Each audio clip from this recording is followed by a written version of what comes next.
Hey guys, it's me, Minu. Welcome to Minu's Mortuary. I want to talk about the Backrooms today.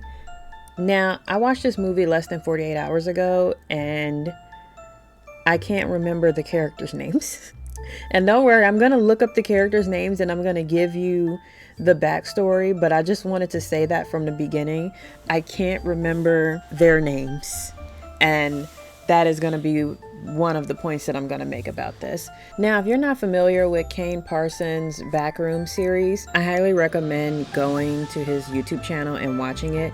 His first Backrooms video literally has 80 million views, and it was uploaded in 2022. The Backrooms is based off of a creepypasta that made its way around the internet back in the 2010s, and is basically this image of this, what you can only guess is maybe like a old furniture store. People say the image is dated back to 2002, but the idea is that you no clip, which is slip through the ground of reality and end up in a different dimension where there is nothing but walls, wall after wall after wall of this ugly yellow wallpaper and furniture. And the idea is that there's something that lives down there that you don't know what it is. And Kane basically took that and turned it into a series on YouTube. Every channel that does theories has done theories on the Backroom series. And I mean, honestly, we just talked about Obsession in the other video. Like, it seems like YouTubers are really getting their shots now to make their movies, which I think is great. And I was very excited to see this because I am a fan of the Backrooms, and seeing him, you know, get a real budget and be able to build the sets and everything. Like, I was so excited to see all of that. And from a set design perspective, this did not disappoint. It looked amazing. I loved watching the characters go through various hallways, around corners, through big doors, little doors, going through the pool room. It was really, really fun. And I do want to see more of it. I do want to see more of the Backrooms, as always. Like, I always want to see more of the Backrooms. I want to see more movies where this place comes alive, because it feels like the Backrooms themselves is a character in themselves. Like, the protagonist of this movie is the Backrooms, and everybody else is just trying to figure out what the hell it is. And I love that about this series, and I loved it about the movie. I feel like it stayed very true to the feeling of everything being not quite right, and it does introduce some new lore as well into the Backrooms that, I mean, I guess you could have guessed it, but I don't know if the YouTube series had introduced people at this point. Like, I think that the movie is the first time that we're seeing actual people being created instead of just furniture, which I thought was very, very interesting, because it is an evolution of what we've been seeing in the YouTube shorts. Now, let me talk about the thing that I think I have a bit of a gripe with here, and it is the acting. The acting is not there. The acting is not strong enough to be convincing for me at all. And I was arguing with somebody on the internet about this, and they were like, well, it's not about the acting. And I'm like, sure, it doesn't have to be. It does not have to be about the characters per se, because in the YouTube series, we do have people who are characters who things kind of happen to them, and most of the time they're, you know, covered up, or they're mentioned in newspapers, and things just happen to them, right? But in this movie, they are actual characters. They are meant to be the protagonist of this story because they're given all this backstory. So let me start with Clark, who is the main character here. Clark is the manager at this furniture store that is weirdly, oddly, somehow being connected to the Backrooms. The Backrooms is expanding, and it has touched the subfloor of his store, and he's struggling to keep he has a whole story arc. He is struggling to get customers. He's struggling to pay the bills. He doesn't understand why his electricity bill is so high when they turn off all the lights and all the power and everything at night. He has this whole backstory where he has a drinking problem, He has anger problem. He had a wife who is this white redheaded woman, and she was in law school, and they ended up getting into an argument one night because he came home late drunk, and he has this whole dream of how he wanted to be an architect, but instead he's running this furniture store, so he's not fulfilling his dreams. And his wife got upset because he came home late drunk, yelled at her, and she kicked him out of the house. His house. He makes sure that they know that it was his house that he was kicked out of, where he was paying all the bills, and now he's living out of the furniture store. So he has this whole backstory that is supposed to tell us who he is. So I'm expecting a character arc of this guy because he has a whole story. We also have Mary, who is Clark's therapist. Mary also gets a whole backstory. She gets a ton of flashbacks.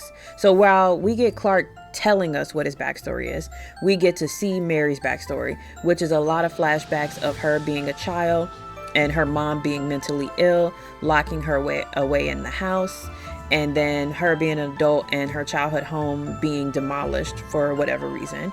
We see that she's a therapist, and she has a whole book, an audio book series that's trying to help people, break through their barriers or whatever, but she's deeply unhappy and depressed herself. And I want to make a point to say this, because as somebody who loves therapy and goes to therapy, I hate how in movies we can't figure out how to present therapists, because we either present them as like this godlike figure where nothing is ever wrong and they exist solely as this conduit to help the main character overcome something, or just to be there to show that the main character is going to therapy, so they're trying to be a better person, and they are completely emotionless and have no feelings and no backstory, anything.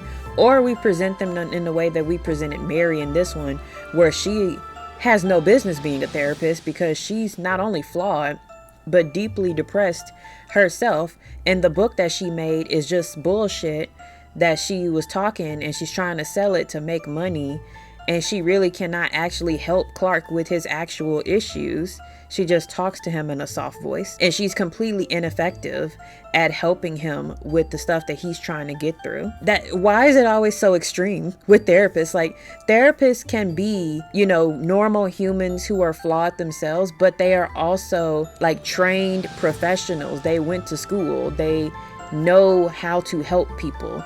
They know how to provide a version of therapy that is going to best help the person across from them. It's like they either have to be gods who know everything and are great at everything, or they have to be a hot mess who has no idea what they're actually doing. And I know that there are some bad therapists out there, but I've also met some really good therapists who have overcome so much PTSD because in order for them to give me, for example, therapy, they have to themselves go through those various modalities and work through their issues so that they can be an effective therapist. And I just don't like the way that Mary was presented here. But again, they're giving us like all of this backstory of Clark and Mary to tell us like these are your main characters, and they are going to have a character arc. They are going to have a story. And so Mary's whole story is everything that I just said, right? She's a therapist, but she has no business being one because she's not good at it, and she's never healed from the stuff that she went through as a child. So that's her arc, and you don't really know what happens to her by the end of the movie because she doesn't get better, she doesn't heal, she doesn't learn to let go of what happened to her as a child, she doesn't learn to come to terms with her mother's illness or forgive her mother or any of those things. We just don't know what happened to her. We can guess that maybe she's dead. There's no actual conclusion to her story, despite them giving us so many different flashbacks of her. And maybe, they come out with a 2 and she's in there again. Like, that would be cool, but I don't know if I can believe it. So then we have Clark. Clark also has this weird story arc where at first he's kind of presented like he's misunderstood and he just lost his temper one time because he's like unhappy with life. He hasn't fulfilled his dreams. And then you have this thing that's happening in his store where he has to figure out there's this whole other world. There's a secret door into this area that is full of furniture.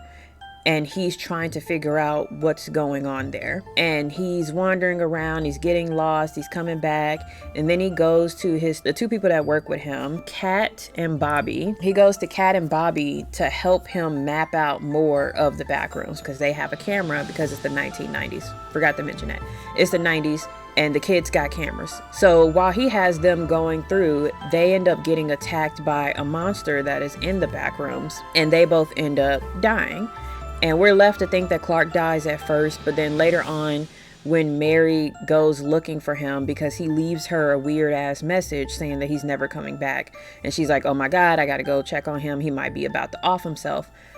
She ends up in the back rooms. He finds her, knocks her unconscious, and then brings her to like a weird ass, fake ass dinner table scene, where he basically makes her role play the argument that he had with his wife the night that he was kicked out, which they did do earlier, where Mary was the one to say, I want to role play this night. And then he now is forcing her to role play it again, as she's tied to the table with a wig on. And you basically have this moment where she has to admit that she doesn't know how to help him. And if he doesn't want to change, he doesn't have to change, but he should just let her go. But then a monster shows up, and then Clark ends up dying. And the weird thing about this is, I feel like if you really wanted me to care about Clark as a character, you should have shown me more instead of told it all to me through his therapy session. Because with Mary, I feel like even though her story just ended and there was no conclusion, I could understand from the flashbacks, with no dialogue whatsoever, I could understand from the flashbacks what Mary was struggling with. But with Clark, he just tells us in the early scenes of the movie, this is why I'm upset at life. I didn't get to be an architect. I'm working at a furniture store, and I resent that, and I'm mad at my wife because I'm paying for everything while she gets to go and fulfill her dreams, and I don't get to fulfill my dreams. And the end of his character arc is, I don't want to change, and I'm gonna live in the back rooms forever. Just like story-wise, that makes no sense to me. Because what was the change? Even Mary, like, she has a moment where she like doesn't want to role play, and she's yelling at him, and she basically accuses him of being a perpetual victim, and nothing is ever his fault, and everything is always someone else's fault about the things that are wrong with his life. And he asks her, how do I stop doing that? And she's like, I don't know how to help you. I think a therapist would. Like, a therapist would actually know how to help somebody with a victim mentality, because you went to school for that. You'd be trained on that. You have a degree and all of that. Like, it was just a weird type of breakdown. It did not feel earned for them to have that moment. It didn't. Because for his arc to be, I'm not satisfied with life, and then it ends with, I don't want to change, those two things just don't go together for me. Now, what would have made those two things go together for me for the story would have been if we got some type of flashback of maybe him as a child or a young adult, and saw that his parents put a lot of pressure on him. Like, maybe it becomes revealed that it wasn't something that he was super passionate about, but he always felt that he had to do more, that he had to be more, and he wanted to be an architect because he felt that he had to do that in order to amount to something. So then if it was, I really actually didn't want those things. I didn't want the pressure of the outside world. I didn't want the pressure of bills. I didn't want the pressure of having a full-fledged career. That would be the thing of like, okay, I don't want to change, and then that making sense. But he is shown to be deeply unhappy with his circumstances. He does not want to run the furniture store, and he ends up dying anyway. And that's the end of his story. Like, they try to make it seem like he just wanted permission this whole time to not have to change. But the reason that he's deeply unhappy is because he doesn't like the life that he has now. It was just off to me. It was just really, really off. And I don't like how these character arcs were written. I don't feel like there was any conclusion. And if we really were gonna do the whole thing like we do in Kane's YouTube shorts, where it's like the people are not the point, then you didn't have to give me all of that background with them. You could have just introduced him and been like, this is Clark. He runs the store. I don't need to know anything about his wife. I don't need to know anything about his failed attempt at becoming an architect. None of that's necessary. And then you could introduce Mary really quickly, and I don't need to know much about her backstory either, because all she's going to do is wander through the back rooms, get captured, freak out, and then try to escape. That could have been it. I didn't need the backstory. So either you had to do more with the characters or you had to do less with the characters, but not this weird in between. It was very dissatisfying. Now let's talk about the Backrooms, the best part of this movie. So the lore that we get now about what the Backrooms is that it is remembering things that it does not fully understand and then trying to recreate them. And I thought that that was a really good concept. Like, they used this a few times where they said, like, describing a dog to someone who's never seen a dog and then asking them to draw it. But I think is a better way of thinking about it is when you remember something, you are never going to remember it as clearly as you saw it in the moment. There's always going to be details that are missed because your brain did not take in all of the information of the room. And for Mary in particular, her having they have this scene where you look at her house and then the floor goes down, and then you have a recreation of her house that looks almost the same, but maybe there's a chair missing, or maybe the windows look a little bit different. You go down a floor and it's the same layout, but now there's no window. You go down the floor, it's the same layout, but the chairs are built into the floor. That is a much more accurate way of showing how when people remember something that they saw, they never remember it with 100% clarity and all the details filled in. They remember it by the things that they thought were the most important. So if you remember your living room, you remember that it had a window. You remember that it had a TV. You remember that it had couches. Depending on how much time you spent in that living room, you're going to remember more about it. But if the Backrooms only gets one version of that, it doesn't get to experience being in the living room. It only sees your memory of that living room, and then it tries to recreate the parts of it that you did remember. It's gonna always be off. And it begs the question too of how it is remembering things. Like, is it taking it from the memories of the people who get trapped there? Because then where did the first part come from? Because who was it that came in contact with it and created the Backrooms itself as a structure? Or there was a part when Clark was watching TV as he's living in the store, and he's watching TV in the store, and there's commercials running of him jumping around like a pirate for his commercial for his furniture store, and he's watching that on TV. And one of the workers at Async sees that on his TV and recognizes him. And so then I wonder, is the Backrooms like watching TV? And because it is getting those signals, because there is a moment where I think when Clark was watching TV, the camera glitched and then he saw the security footage that was inside the Backrooms.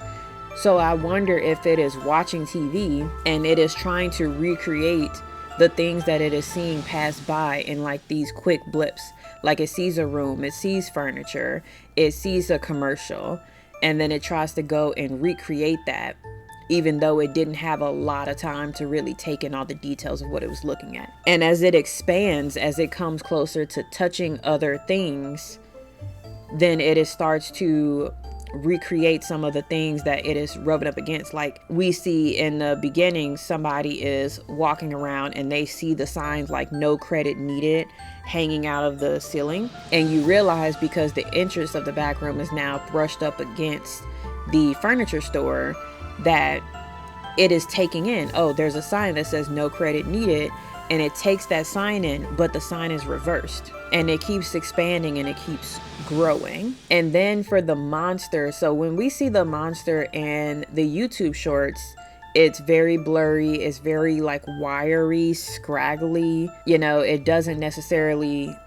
look like a specific thing, and it looks a little different each time. A mix between the innards from Five Nights at Freddy's and like siren head, and it comes after people and it kills them. It's a violent thing that just lives down there. And it's like, what is it that the Backrooms remembered that looked like that? And why does it have a taste for human blood? Like, why does it attack people? Story-wise, you could say, well, you need something that's dangerous down there.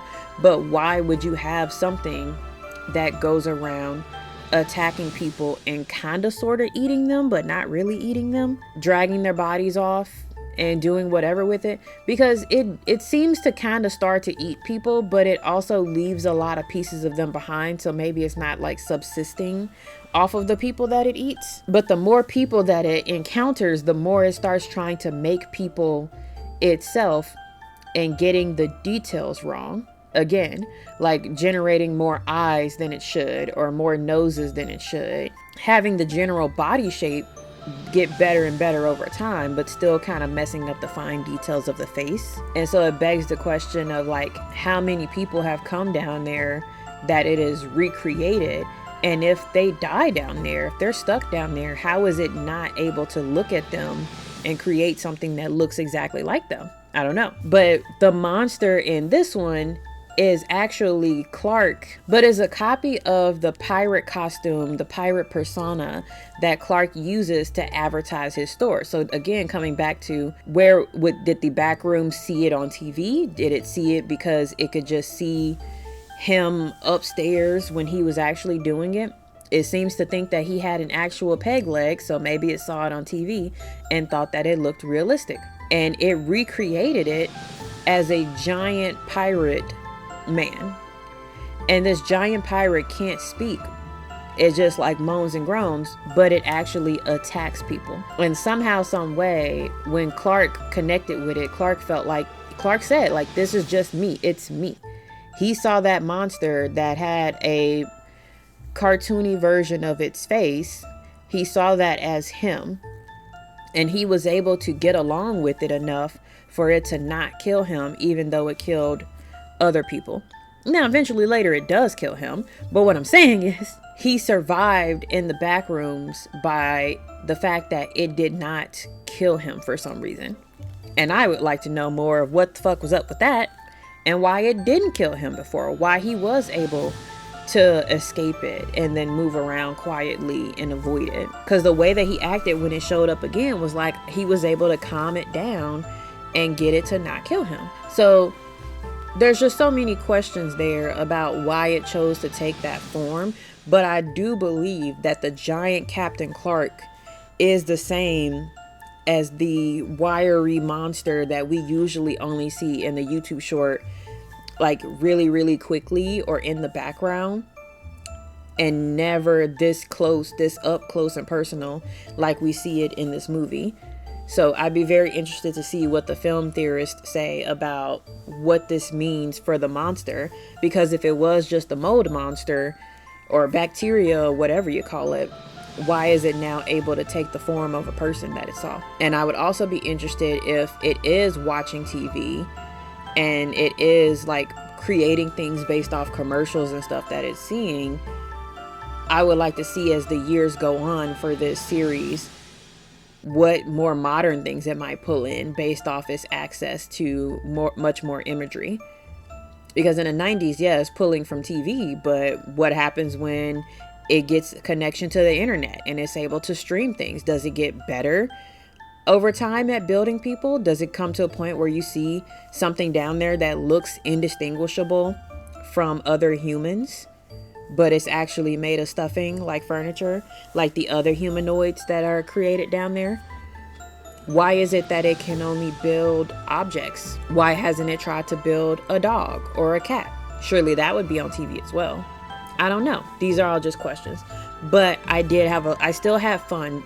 Acting aside, I still have fun seeing more of the Backrooms. I just feel like I can't see enough of the Backrooms because there's always some additional mystery that Kane is putting in there to make you think more and more about it. But yeah, the acting and the character arcs could have been stronger. If we're gonna have actual people lead the story, then it could have been stronger. Oh, and then the end. So after Clark kidnapped Mary, the monster showed up and it decided that it was going to eat Clark after all.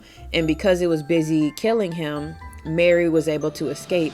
But she actually ran into almost an exact copy, which is also funny because it made everything's usually so off, but it was able to create an exact copy now of the furniture store that Clark works in. So she thought that she was escaping, but she actually just ran into a section of the Backrooms that was an exact recreation of the furniture store with stairs and everything, and she couldn't actually leave. And then there was a trap set in the main floor of the furniture store with this tanks of gas everywhere that was meant to subdue the monster. And she was able to escape through a little crack in the wall just in time to get away from it. It got her a few times, but she was able to hit it upside the head and escape it. And she ran into the async employees who were in their hazmat suits. They capture her, they captured a monster for testing, which is another thing. So that tells me now, not only is async able to go in there, but they also can capture things from there and run tests on it. They put Mary into a room where they have a doctor come in to try to ask her questions, and he lies and pretends that he's been inside the back rooms and he knows what she's going through, and he just wants her to answer some questions to help them understand what it is, and just some straight up lies. And her therapy brain actually picks up that he's lying, and she asks him plain and simple, what's going to happen to me? And he can't answer it. And so she has this realization of, oh, I'm going to die now because I decided to go help Clark, bitch ass. Because that's my thing too. The way that she popped off on Clark when he snapped and was trying to keep her there with him made it seem like she hated him the whole time.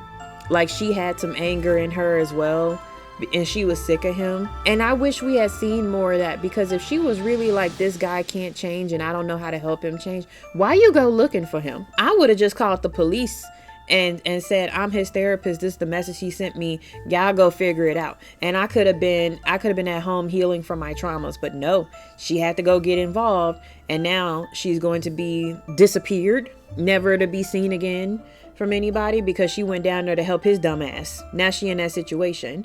And then it ends with showing that in the Backrooms now there is a recreation of her that again looks kind of like her, but then it has a bunch of eyes. It shouldn't have so many eyes. I want Kane to keep making Backrooms content. I want him to keep making it until we know everything that there is to know about this thing, because obviously the async employee is lying. He's like, well, we're just trying to figure out what's going on. They know what's going on. They're the ones that caused this, and now they can't control it, and it's spreading uncontrollably. So I definitely think that it rewards people who have been following along with the series while also trying to stand as its own movie. But I would like to see more movies, but I want them to figure out whether or not they want there to be actual protagonists in the story, or if they want it to just be more similar to what the YouTube is. Because this halfway between I'm gonna give you characters and I'm not gonna develop them is just the only gripe that I have about the movie.